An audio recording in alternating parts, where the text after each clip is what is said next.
You know, a couple weeks ago we had this seminar, the business seminar. You guys were great. I love what you guys do in San Diego. Y'all are great journalists. I heard a lot about you guys. But thank you for coming out and interviewing me. I'm glad you like the stories and whatnot at the seminar. So I said I would, and I did it. You guys said you was gonna come out, and y'all are women of y'all word. So let's get this show started. So introduce yourself. Hello, my name is Alexandra, and I'm from the San Diego newspapers. It's nice to meet you. Okay, nice to meet you too again. Hi, my name is Patty, and I'm also from San Diego, and I work for a small journalism company in San Diego. Okay, nice to meet you again, Patty. Thank you guys for coming out.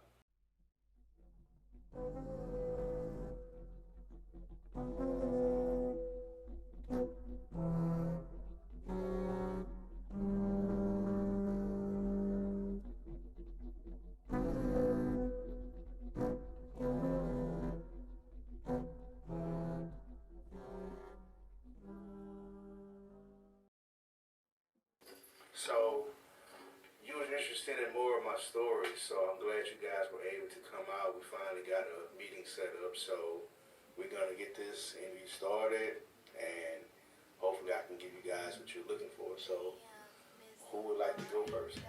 I would, please. I know that in the event you were talking about that you grew up in Louisiana, right? Right. I want to know a little bit more about it. Like, how was it? Well, Louisiana is actually a very beautiful state. You know, very beautiful, very green, has a lot of lakes. It's a natural state, it's a giant forest. But Louisiana has a very, very intriguing history. You know, it has a lot of poverty, has a lot of low-paying jobs. It's a very hard place to live if you don't have money, which is like a lot of cities in America, of course. You know, you have your ups and downs everywhere, but I managed to make it through. It's hard, but, you know, it's home, you know, and I don't regret my journey, you know, my decision in moving to the West Coast. But Louisiana is a very beautiful state. How was it growing up there? It was a bit rough, you know, you wouldn't believe it, but I'm actually from an upper middle class family. You know, we were a well-to-do family. My father was a businessman, a very, very smart man. My mom was a stay-at-home mom, very beautiful. She would keep the house up. You know, we had a nice life. You know, but the world got in the way. You know, things took a turn, and as quickly as it came, as quickly as it left. You know, it's the world we live in, right? Right. Yeah. So, I mean, Louisiana's a nice, yeah, like I say, it's a nice state, but, you know, it just has its challenges. It's not very much room to grow there. You know, that's why I wish a lot of people leave a lot of times, because either you have money, you have to come there with money. Like, it's not really much of a, there is no choice, like, between anywhere, because you will always need. Yeah, they keep you in needed positions. Yes. You know, and luckily I found my way to the West Coast, but I wouldn't have been able to make it had it not been for the circumstances in Louisiana. You know what I'm saying? Like, you guys from San Diego, y'all on the West Coast, so y'all know how things move and shake there. So y'all can say a lot, you know, about y'all home and how it molds and shape y'all, because, you know, California is a state where you hustle and bustle, you know, so you guys have probably endured a lot yourselves, and maybe one day I'll be in a position to interview you guys, you know, so, but y'all are doing an interview today, and I'm here just to answer questions about my life, and you guys just feel free to ask any questions. I'm here, the mic is open. So, guys, we finally did. Y'all finally got a chance to come out and come interview me. You know, a couple weeks ago we had this seminar, the business seminar. You guys were great. I love what you guys do in San Diego. Y'all are great journalists. I heard a lot about you guys. But thank you for coming out and interviewing me. I'm glad you like the stories and whatnot at the seminar. So I said I would, and I did it. You guys said you was gonna come out, and y'all are women of y'all word. So let's get this show started. So, introduce yourself. Hello, my name is Alexandra, and I'm from the San Diego newspapers. It's nice to meet you. Okay, nice to meet you too again. Hi, my name is Patty, and I'm also from San Diego, and I work for a small journalism company in San Diego. Okay, nice to meet you again, Patty. Thank you guys for coming up.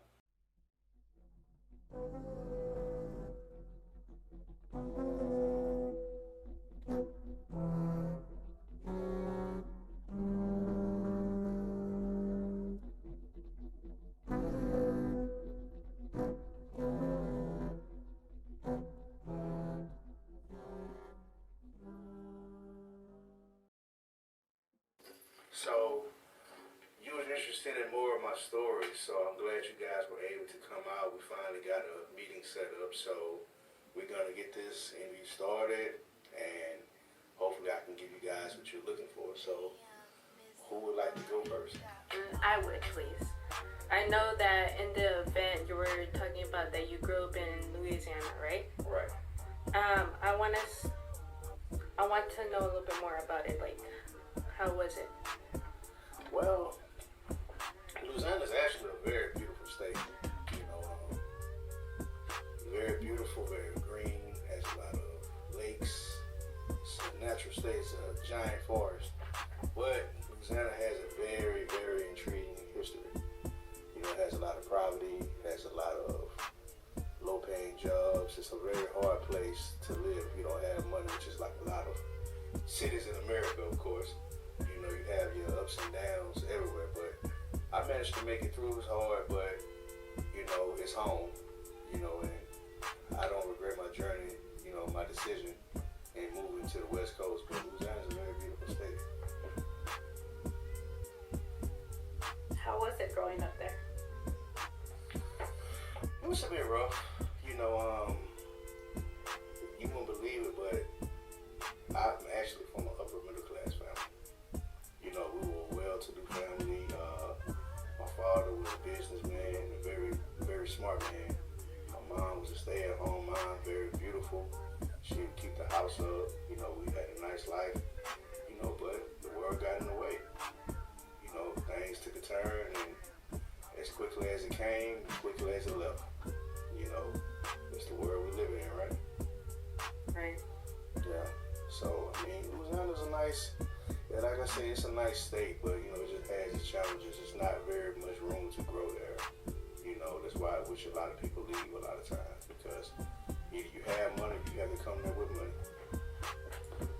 Like, it's not really much of there is no choice, like, between anywhere, because you will always need.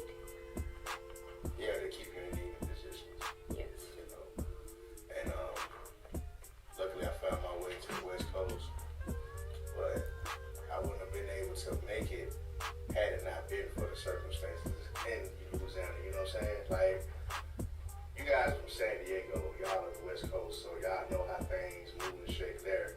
So y'all can say a lot, you know, about y'all home and how it molds and shape y'all, because, you know, California is a state where you hustle and bustle, you know, so you guys have probably endured a lot yourselves, and maybe one day I'll be in a position to interview you guys, you know, so, but y'all are doing an interview today, and I'm here just to answer questions and tell you a little bit about my life, and you guys just feel free to ask any questions. I'm here, the mic is open, so let's really get this thing started. Was there any, like, strange events that happened in your life in Louisiana? In what regard? Like, for example, you are walking down the street, just minding your own business, and then you look at someone and then you just felt like you recognized them?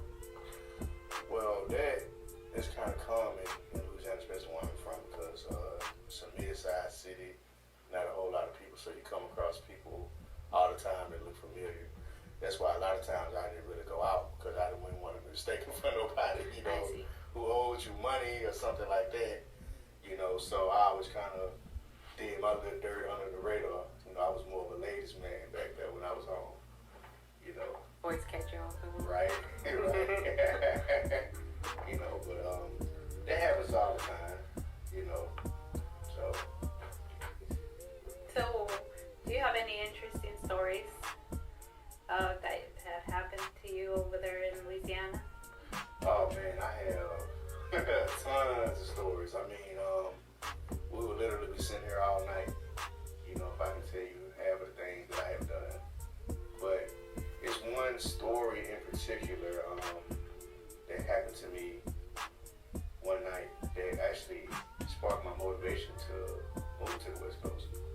I had gotten off work, right? So I was hungry.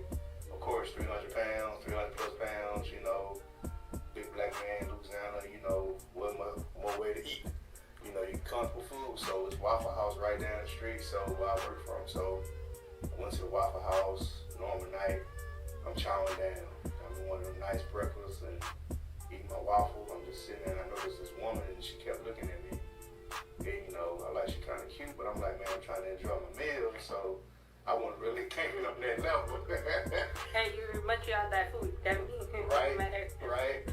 So, you know, she kept looking. I said, hey, do I know you from somewhere? And she was like, no. She kind of smiled and it was kind of creepy, you know. She was like, no, but I know you. I was like, huh? Did that creep you out? Yeah. Like, what presence? Was it like a uncomfortable presence or? I wouldn't say uncomfortable, but it was like, she was like, it was creepy, but like, I didn't know what to expect, or was she pulling my leg, or was she just like some crazy ass woman, you know, that was at Waffle House. But I was like, hold on, did we date? And she was like, no. And what really turned it around, what really freaked me out was when she said my name. And I'm like, I didn't say my name, you know, nothing like that when I got my food. I'm like, hold on. Or were you on the phone, or did No, you? I got there eating. She just said, but I know you who you are, Donald. And I was like, hold on. And I'm like, I thought this woman was stalking me. Right. You know, but I was like, how do you know my name? And she was like, I know a lot about you. I know a lot about your family. You know what's crazy? I didn't believe her, but I get to the part that I'm, you know, just let me tell the story. So when we were talking, she just kept mentioning certain things that I had forgotten as a child. So I'm like, man, this woman must have been following me or knowing me for a long time. So she told me that her and my grandmother were friends when they were teenagers. Oh, like this woman looked. I'm sorry. No. She looked every bit of 25 years old. The look on your face. See? That's the look that I had. That's the look right there that I had on my face. Did she say how old she was?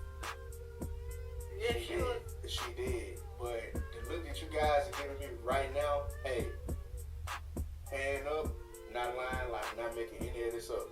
She looked at every bit of 25 years old. No lie.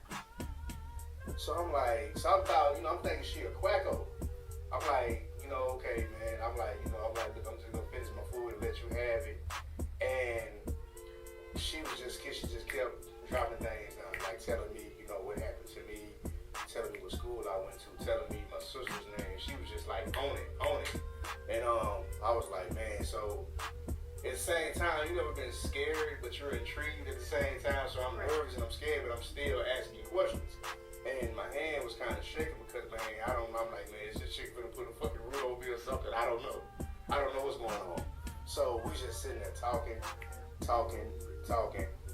And she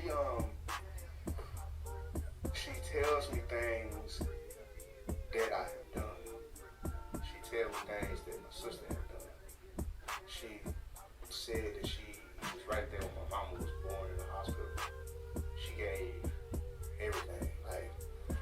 so I'm just sitting there just like, okay, you know what? I'm gonna entertain this chick and I'm gonna get the hell up out of here. But the one thing that happened that made me really believe 100% of everything that this woman did, I mean, what this woman said, excuse me, she pulled out a picture of her and my grandmother. And she looked exactly the same as she did in the picture. Scary. Now, my grandmama at the time, my grandma was 75 years old. My grandmama is, 87 years old now? So, she didn't age not a day. Her and my grandma must have been like in their early 20s. I'm talking about like, it couldn't have been Photoshopped because she had the clothes on. She looked exactly the same. Like, she had on the wardrobe in the 50s. I'm talking about everything down to the T. She had pictures. And this is your grandma, your mom's mom? Yes, my mom's friend. She said she was my grandma's friend. So she, of course, she's originally from New Orleans. She said she had been here for 150 years. Yeah, she's been living in Louisiana for 150 years, but she's originally from Haiti. Right. So at that time, so this was about 15 years ago when this happened. But at that time, she was 170 years old. That's what she said. She said she was 170 years old. But she claimed that my grandmama knew about her, but she kept her secret because they were such good friends. But she gave me a lot of interesting tips and advice, on a lot of things about my life. And she told me that she, couldn't tell me much because she don't want to mess with my destiny or nothing like that. But she did at the time tell me that I was going to have hard times coming up, but I was going to make it through it. And that trials was going to make me the person that I was, and that I had nothing to worry about, that I was going to live a very long and healthy life. I'm curious. Did you ever ask your grandma? No, I didn't. Why? I was kind of afraid, because I wanted that curiosity to kind of linger, and I was just afraid to ask my grandmama because I'm guessing she kept it a secret. People back at that age back then, they were true to their word. So I didn't want to say anything. So I was like, yeah. But I'm gonna get to a point though. I'm gonna get to a part in a minute. So you just wanted to at least find your own path rather than just ask. Yeah. But she did assure me that I was gonna be okay. That I was gonna go through hardship, but that was just to build who I was. She was, a thing about voodoo is to get a bad rep. It's not what people think it is. It's just a lot of spirituality. She was a very humble woman. She was very nice. She was very pleasant. The more she kept talking, the more that I could tell that she wasn't from our time. Because certain things, you ever looked at an old movie and you had like that, oh my child, that old southern, she had like that twang. Was it kind of like a plantation style, like, Dixie, southerner. Like accent? Yeah, she had that, as the more she spoke, but she would dress up to date, but when she talked, you could tell that she was a lot more mature. She had a lot of knowledge. She told me a lot of things. She gave me a lot of good insight. So I do appreciate that about her. And she just said that I was a very special person. She's been watching me my entire life. She's watching me my entire life, and I never knew it. And it freaked me out for a long time, man. Haunts your nightmare. Yeah, man. I thought I would drive home after work sometimes. I thought she would just pop up in my back seat. Yeah. So it was definitely an interesting story. That's actually the truth. And we sat there at least about 2 hours, man. Talking. We sat there so long, she ended up getting her something to eat. She got the same thing I had. But she told me that my life was supposed to be a lot different. I was supposed to get a lot farther very quick, but due to the things that my family have did, that postponing a lot of things in my life. You know, and interesting enough, I know that you mentioned earlier that I ever tell my grandma, and I didn't. But you know what's crazy? To make it even more interesting. You know how your elders keep scrapbooks? Yeah. My grandma had this same picture. Wow. Wow. And one day I played it off. I said, Grandma, who is this? I never met your friend. Oh, baby, that's my friend, such and such. She passed away a long time ago. Wow. Then that must have been like her meeting you. Like, just. Yeah. She said she passed away a long time ago. So I guess once she has to kind of like go away for a while, you know, because if you're around people, they see that you don't age. Right. And they're aging, you know, so she has to kind of go different, you know, but she couldn't be around. But her and my grandma were really good friends. I see. You know, I asked my mom about her, and my mom said, yes, my mom's friend, you know, she was really nice. You know, she passed away some years back. She was really young. And I was just like, wow, man. You didn't tell your mom? No, I didn't. She probably thought I was crazy. Because, you know, my mom, you know, South, she black from the South. Say, boy, she ain't be no damn body. Yeah, quit lying. Stop smoking that damn weed. You know, because I was a major pothead back then. So, you know, I'm not ashamed of me. I like my weed. You know, I used to like my weed. I've, you know, been weed free for years now. But I used to love my weed back then. And she would say something along that lines. But very true story, man. Very true story. It was, I can't really go into too much details because I don't want to freak people out, but man, the woman has a lot of insight on a lot of things, man. The world is not what you think it is. You know, she's seen so much in just a little time. You know, I learned so much within the 2 hours of talking to her. And, you know, every so often she says she has to go away. Sometimes she'll leave cities and come back, you know, 20 plus years later. You know, usually when a generation that die off, she'll go around, but like, man, she just seen people come and go. But she did tell me that people are the same in every generation. It's just the technology that just changed. You know, and but she told me, she was like, you may not see me again, but I will see you. And I'm gonna make sure that you'll be okay. And you'll know it's me. Because I'm not going to let you do wrong. How did that make you feel? It made me feel good to know that somebody had my back, you know, but it was kind of creepy at the same time because I'm like, hey, look here, baby, if you want me, just say that. You know, you ain't got to fight it, you know. It's more like a sense of comfort, but yet, like, still creepy in that way. Like, thank you for taking care of me, but, like, you know, it's a bit weird that you know this much about me. Yeah, man, you know, I heard of a Kruger, but she, you know, she older to be my grandma's grandma. You know, and but you know, hey, I'm spoken for a lady. I can't get down like that. But that was one of many interesting stories, man. But I've actually kept it to myself throughout the years, man, because I don't want my family to think I'm cuckoo. They already think I'm crazy.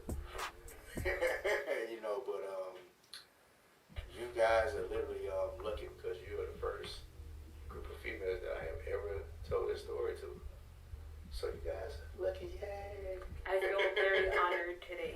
Right. So you guys can go back to California and tell your jobs how this guy met a voodoo priestess in Louisiana. Is that as crazy as people say, you know, when they hear Louisiana and voodoo and New Orleans? Yeah, everybody, you know, had that same stigma about Louisiana. You know, food, voodoo, crazy people, violent, you know, country. You know, it's you know, people say a lot of things, but you know, they go to Louisiana, it's a totally different environment. Especially if you have money. You know, anywhere you go, you have money, it's immaculate. Right. Yeah. So there was a very, very, very interesting moment in my life, and as much as I like her, I don't want to see her again, and I hope she hears me.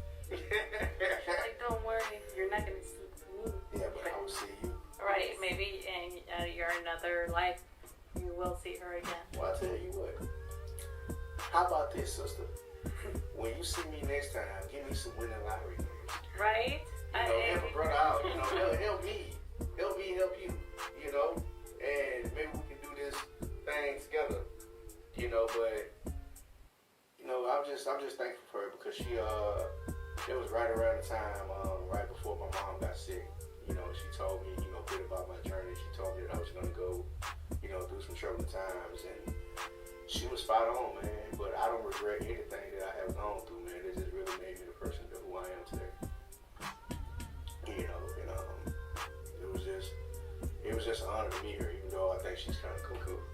You know what I'm saying? Not trying to crab, sister. If you listening, I'm not trying to bank on you. I promise you, I'm not. But it is kind of creepy in the background, just stalking me like that. So I know I'm a young man. I know I'm a good-looking man. But hey, you almost 200 years older than me. Okay, it's just to never work. Okay, so I just have to put that disclaimer out there. You never asked her for her secret of why she could live that long, or you just didn't want to know? I don't care, Patty. I don't want to know. Okay, I don't want to know. I don't want to know how she did it. I don't want to know none of that. You don't want to live that long? No, I can't. I imagine it had to be kind of hard, to continue to go through everything over and over again. Giving that emotion to people and knowing that they're gonna pass on and you're gonna outlive them, and I think it's kind of strange to be with somebody y'all both are young, and then you see them age, and you remember all the times, and now they have grandkids, and you're still looking 25 years old. It can be kind of lonely. Yeah. It can be kind of lonely, but she was born in the era where it was rough. So she's seen many people come and go. So I guess her mindset is like, hey, it happens. I guess because she understands the spirit world better. And she says that it's a lot different than you think. So she said when people pass on, you should not, regress, and you should not, get emotional about it because it's actually a blessing because they're free. It's hard though. Yeah, we're tired. We're tired to emotion. So it's hard not to weep when somebody that you care about has been around your whole life. But she says it's actually a blessing when you pass on because the spirit that's in his body has been aching to leave it since you've been here, and you're free. And I said, so why are you still here? Why are you still here? Because she said, there's just the life she chose. And she has a lot of knowledge, man.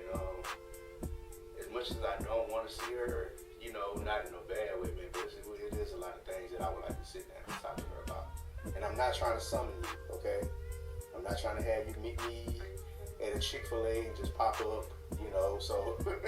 Or she just wants to just see you again. She'll have that one more encounter. Right, but this time you buy me lunch if you see me, because I spent $30 that night at Waffle House. But it was well worth it because I got a lot of insight. But it really did freak me out when she showed me that picture of her and my grandma, and I actually saw that same picture of her and my grandma at my grandma's house. And my grandma have like 90 scrapbooks. I bet. She's very old school. She's the grandma that had the plastic on her couch. And the summer days. Right. The Brenny. But my grandmama, she's well into her 80s now, and unfortunately she has dementia, man. But she's still a beautiful woman, still looks good. I call her sometimes, she still makes me laugh, man. But I just miss our conversations. I ought to ask her, I had to call her up. And maybe she'll spill the beans now. Maybe. And my grandma's sneaky. She's a very sneaky lady. She's smart. I think I got that from her. I know my mama did. God rest her soul. Yeah. And but it was just interesting, man. You guys really caught me on a good day, man, because I always had that in the back of my mind, but I couldn't really share it with nobody. Because I don't want nobody to think I'm off into nothing crazy. But it's definitely some strange forces just never know who's watching you. You just never know who you come across. It's interesting. Right. Yeah. So man, just take note on that. You're always being watched. Right. Always. So when you think you're getting away with something, you're not. Right. Facts. Karma. Right. Right. So, I know life in San Diego isn't much different though, right? Right. How's the weather out there by any chance? It's good. It's good. A little bit of humid. Humid in San Diego? Yes, it gets hot, but I mean, you can't beat the weather, how everybody says. All right, because I know when I was in LA, man, they talking about the weather is beautiful, man. It was hot as hell in LA in the summertime. Well, it's awful because some of the houses don't have AC. Yeah. Especially staying in Van Nuys. I was living in Van Nuys for a couple of years, and I tell you, man, it's nowhere near the beach. Right. And it's hot as Camel's ass out there in the summertime. So I'm pretty sure that you guys, can attest to it. Right. Yeah, ladies. So, are you guys heading back to San Diego today, or y'all gonna continue to check out Phoenix? We're gonna continue checking out Phoenix for a couple of days, and then we're gonna head back. Okay, well, I hope you guys enjoy it. Oh man, did y'all have any more questions before you guys left? Before we wrap this thing up? I'm really thinking here because there's so many questions. Like, oh, and so little time, child. It has pained me. I wish I could hopefully see you again soon. Right. Hopefully have this under interview. Okay, well maybe we can set something up, and I can tell you a little bit more of my intriguing stories, man, especially about being in LA, man. I remember when I did Uber, man, I have some crazy stories. Oh, maybe this is a good idea. You could meet us in San Diego. What? No, I'm not trying to go back to Cali. Why is everybody trying to get me to go back to California? It's a wonderful city. Besides the fact that we actually had rain for months, but Wow. it's still good. Okay. Well, I'll tell you what. You guys hook me up with some of your best tacos, and we have a deal. I'll come to you guys. We'll definitely put the best tacos. Don't worry. I know Miss Patty over here is looking for a taco now, but I don't know if they have any good tacos out here in Phoenix. I mean, you would have to look on Uber or something like that, get on Yelp. So I can't help you with it. But they have Popeyes. Do they? Yeah. Phoenix has plenty of Popeyes. I mean, it's not like Louisiana's Popeyes. Right, I imagine. Yeah, but we have our own chicken joints in Louisiana, so Yeah, most of my chicken. Yeah. I believe when I heard about Louisiana, I heard that they had the best food. Man, I'm telling you, look, whenever I travel home, I literally have to get all the seasonings and meats to stack up for the rest of the year because I can't find half of that crap out here. And Louisiana has some of the best food in the country. Outside of tacos, of course, 'cause tacos are really delicious. I could imagine. Okay. You know what? Thank you guys for coming out and interviewing me. I do appreciate it. You guys are giving me your word. Thank you so much. Thank you. Thank you So for you having guys us. enjoy Phoenix, man. Y'all enjoy it. Y'all hope y'all go and, I really don't go out like that, but I hope you guys go out and do something before. And are y'all flying back out or? No, That's yeah, she's driving. Well, have safe travels. And thank you guys for stopping by. Thank you. All right.